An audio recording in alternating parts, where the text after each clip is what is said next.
Hey guys, what's up? Today we are going to attempt to breathe some new life into a very old and worn 12-inch tom from a PDP 5-piece drum set. This tom pretty much represents the condition of the whole kit, but rather than tackle all of that on video, I figured I would just do a sample demonstration. As you can see, it's in very poor condition. All of the drum heads are heavily worn, and the batter heads, all 5 of them, are actually broken. The drums were apparently stored very poorly in a basement. As you can see, there's a good bit of surface rust. We're going to do our best to try to clean that up a bit and make this thing sing again.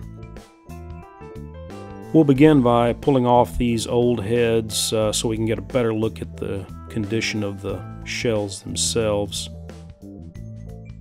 At first glance, I would say that they actually look pretty good. I don't see any major damage or gouges or dings or anything. The bearing edges look pretty good. The first thing I'm going to do is just go in here and check all these lugs, tighten up any loose screws, etc., just to check to make sure that everything is snugged up in a nice tight fit. Next, I'm just going to use a bit of Windex on a paper towel and start cleaning this grime off the outer surfaces. It turns out there was some nice blue sparkle underneath all that grime. Actually looks pretty good.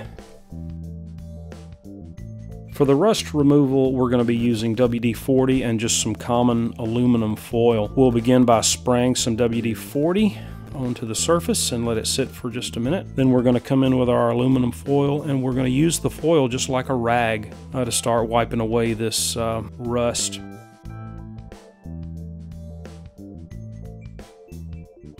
You may have to hit it again with WD-40 and a fresh piece of aluminum foil. It just depends on how rusty it is. These are pretty heavily rusted, so I'm going to be using a good bit of foil and WD-40 on this. This operation will require a bit of elbow grease and patience, but when it pays off, it's well worth the effort. Things start to look nice and shiny. After about 20 minutes, we go from this, to this. It actually looks pretty good.